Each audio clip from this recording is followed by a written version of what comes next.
In nomine Patris et Filii et Spiritus Sancti. Amen. Mga kapatid, tayo muli nagbabalik sa ating gawain o sa ating pagpapahayag ang Ebanghelyo ni Nicodemus. Mga kapatid, si Nicodemus po, ito po yung taong nakipag-usap sa Panginoong Kristo about sa bautismo. Bago po tayo magsimula at magpatuloy sa ating gawain, tayo magbigay ng maiksing panalangin sa Ama, sa Anak at sa Banal na Espiritu Santo. Sa nawa, Ama naming nasa langit, naway dinggin tanggapin ang aming panalangin sa oras na ito. Sa pamagitan lamang ng Panginoong Kristo, kami po humiingit ng kapatawaran, kahabagan, at nawa pagpalain nawa kami ng bawat sa ng kaligtasan, anuman ang aming pangangailangan, pagkain spiritual, physical man, sapagkat nasa inyo lamang po ang kapurihan, kadakilahan, kaluwal at kapangyarihan magpakailanman sa nawa. Ang lahat ito iniingit dinadalangin sa inyo, Ama, sa pamagitan lamang ng Panginoong Kristo at kasapagabay ng Banal na Espiritu Santo sa nawa at sa nawa. Mga kapatid, tayo magpapatuloy sa ating gawain o sa ating pagbabasa ang ikalawang yugto at kabanata 5. Ang Ebanghelyo ni Nicodemus. Samantalang si Satanas at Hades ay nagsasalita sa isa't isa, mayroong isang malaking tinig na tulad ng kulog na nagsasabi, "Itaas ang iyong mga pintuan o kayong mga pinuno, at kayo'y itataas kayong mga walang hanggang pintuang daan, at ang hari ng kaluwalhatian ay papasok." Nang marinig ni Hades, sinabi niya kay Satanas, "Humayo ka kung kaya mo at makatiis sa kanya." Kaya't lumabas si Satanas sa labas. Pagkatapos sinabi ni Hades sa kanyang mga demonyo, "Isarado nyo ng maayos at malakas ang mga pintuang tanso at ang mga bar na bakal, at dumalo sa aking mga bolts, at tumayo ng maayos at tignan ang lahat, sapagkat kung pumasok siya rito, aba tayo ay aagaw sa atin." Nang marinig ito ng mga ninuno, sinimulan ang lahat na pangnungayaw sa kanya na nagsasabi, "O lahat na nagugutom at walang kabuluhan, buksan upang ang hari ng kaluwalhatian ay pumasok. Sinabi ni David na propeta, hindi mo ba nalalaman o bulag na ako ay nabubuhay sa mundo ay propasiya ng kasabihang ito? Itaas ang iyong mga pintuan o kayong mga pinuno." Sinabi ni Jesus, Ako nakita ng una sa pamamagitan ng Banal na Espiritu ay sumulat, ang mga patay ay babangon, at ang mga nasa libingan ay bubuhayin, at ang mga nasa lupa ay magalak. At saan, o kamatayan, ang iyong pagkatok? Saan, o Hades, ang iyong tagumpay? May dumating pagkatapos muli isang tinig na nagsasabi, "Itaas ang mga pintuan." Ang mga Hades na naririnig ang tinig sa pangalawang beses ay sumagot na parang hindi niya alam, at sinabi, "Sino ang hari ng kaluwalhatian na ito?" Sinabi ng mga anghel ng Panginoon, "Ang Panginoon ay malakas at makapangyarihan. Ang Panginoon ay makapangyarihan sa labanan." At kaagad sa mga salitang ito, ang mga pintuang tanaw na mga tarugo ay nabali, at nasira ang mga bar at nabakal, at lahat ng mga patay na kagapos ay lumabas sa mga bilangguan. At kami kasama at ang hari ng kaluwalhatian ay pumasok sa anyo ng isang tao, at ang lahat ng madilim na lugar ng Hades ay pinagaan. Kabanata 6. Agad na sumigaw si Hades, "Nasakop na kami, aba sa amin, ngunit sino ka na may ganyang kapangyarihan at lakas, at ano ka na napumarito ng walang kasalanan na makikita na maliit at gayon paman ay malaking kapangyarihan? Mababa at mataas ang alipin at Panginoon, ang sundalo at ang hari na may kapangyarihan sa mga patay at ng buhay. Ikaw ay pinako sa krus, inilagay sa libingan, at ngayon ikaw ay malaya at nawasakan lahat ng aming kapangyarihan. Kung gayon, ikaw ba si Jesus tungkol sa sinabi ng punong trap na sinabi sa amin ni Satanas, na sa pamagitan ng krus at kamatayan ay magmamana ka ng buong mundo?" Pagkatapos ay hinawakan ng ulo ng pinuno ng kaluwalhatian ang pinuno ng satrap na si Satanas at ibinigay siya sa kanyang mga anghel at sinabi, gamit ang mga kadena ng bakal ay gagapos ang kanyang mga kamay at mga paa at ang kanyang leeg at ang kanyang bibig. Pagkatapos ay hinahatid niya siya sa Hades at sinabi, kunin mo siya, panatilihin siyang ligtas hanggang sa lumitaw ang aking pangalawang. Kabanata 7. At tinanggap ng Hades si Satanas at sinabi sa kanya, Beelzebul, tagapagmana ng apoy at kaparusahan, kaaway ng mga banal, sa pamagitan ng kung ano ang kailangan mong dalhin na hari ng kaluwalhatian ay dapat na ipako sa krus upang siya ay pumarito at tanggalin tayo ng aming kapangyarihan. Limiko at tingnan na wala isa sa mga patay na naiwan sa akin. Ngunit ang lahat ng iyong nakamit sa pamagitan ng punong kahoy ng kaalaman, lahat na wala ka sa puno ng krus, at ang lahat ng iyong kagalakan ay naging kalungkutan at nais yung sarili, sapagkat dahil tinanggap kita upang mapanatili kang ligtas sa pamagitan ng karanasan ay malalaman mo kung gaano karaming ang mga kasamaan ang aking gagawin sa iyo. O arkong demonyo, ang pasimula ng kamatayan, ugat ng kasalanan, pagtatapos ng lahat ng kasamaan. Anong kasamaan nakita mo kay Jesus na iyong pinalibutan ang kanyang pagkawasak?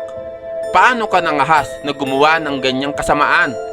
Paano mo napapagod ang iyong sarili upang ibagsak ang gayong tao sa kadiliman na ito, na sa pamagitan ng iyong pag-alis ng lahat na namatay mula sa kawalang hanggan? Kabanata 8. Samantalang si Hades ay nagpahayag ng loob kay Satanas.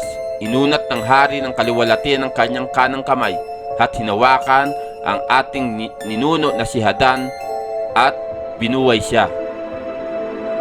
Pagkatapos ay lumingon din sa iba. Sinabi niya, sumama kayong lahat sa lahat na namatay sa puno na hinawakan niya, sapagkat narito muling binangon ko kayong lahat sa puno ng krus.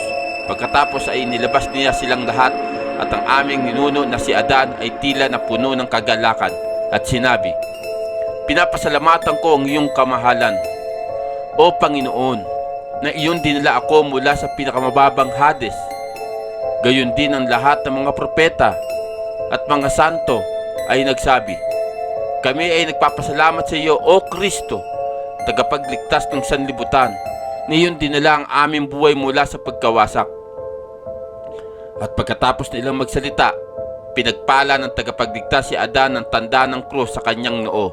At ginawa rin ito upang mapapagod ang mga patriarka at ang mga propeta at martir at mga ninuno, at kinuha niya sila at bumangon mula sa Hades.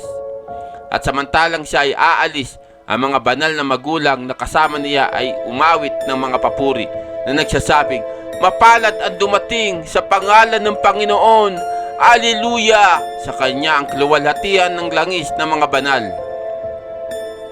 Kabanata 9. At sa paglakad sa paraiso, hinawakan niya ang kamay sa ating ninuno na si Adan sa kamay, at hinatid siya at lahat ng makatarungan sa angkarhel na Michael. At habang papasok sila sa pintuan ng paraiso, sinalubong sila ng dalawang matanda na sinasabi ng mga banal na ama, sino ka na hindi nakakita ng kamatayan at hindi bumaba sa Hades? Ngunit naninirahan sa paraiso sa iyong katawan at iyong kaluluwa?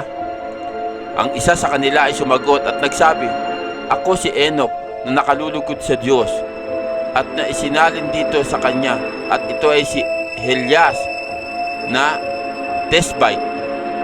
At dapat din tayo mabuhay hanggang sa katapusan ng mundo, at pagkatapos ay ipapadala tayo ng Diyos upang mapaglabanan si Antikristo at papatayin siya, at pagkatapos ng 3 araw upang muling bumangon at maisnats o maagaw, itataas sa mga ulap upang salubungin ang Panginoon.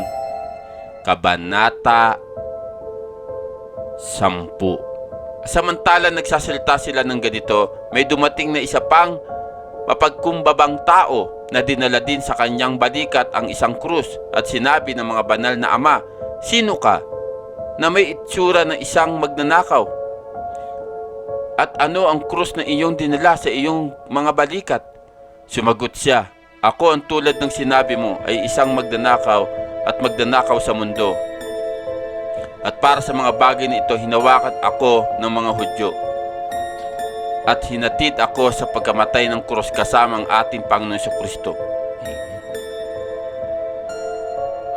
Habang pagkatapos siya ay nakabitin sa krus, ako nakikita ang mga himala na nagawa, naniniwala sa kanya at humiling sa kanya at sinabi, "Panginoon, kapag ikaw ay magiging hari, huwag mo akong kalimutan."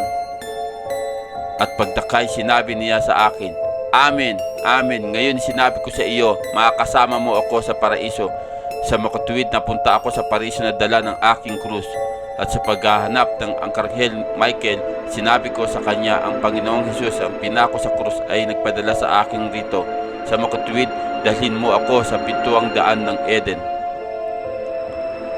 At ang nagdiningas na tabak nang makita ang tanda ng krus, binuksan ako at pumasok ako. Pagkatapos ay sinabi sa akin ng Arkanghel, "Maghintay ng kaunti sapagkat dumating din ang ninuno ng lahi ng mga tao, si Adan, kasama ng matuwid upang sila rin ay makapasok. At ngayon nang makita ka, napunta ako upang salubungin ka." Ang mga banal na nakikinig ng mga bagay na ito, lahat ay sumigaw ng malakas na tinig, "Dakila ang ating Panginoon at dakila ang kanyang lakas." Kabanata 11. Lahat ng mga bagay na ito ay nakita at narinig namin. Kami ang dalawang kapatid na sinugo ni Michael na Arkanghel at inuutos na ipahayag ang muling pagkabuhay ng Panginoon. Ngunit unang umalis sa Jordan at magpabinyag. Narito rin tayo napunta at nabautismuhan sa nalalabi na patay na nabuhay. Pagkatapos ito ay napunta kami sa Jerusalem at ipinagdiwan ng Paskwa ng muling pagkabuhay. Ngunit ngayon ay inalis na tayo, hindi na makakapiling dito. At ang pag-ibig ng Diyos, maging ang Ama at biyaya ng ang ating Panginoong Kristo at pakikipag-isa ng banal na Espiritu ay sumainyong lahat. Nang maisulat ang mga bagay na ito na i-save ang mga rolyo, ibinigay nila ang kalahati sa punong pari at ang kalahati kay Jose at Nicodemus.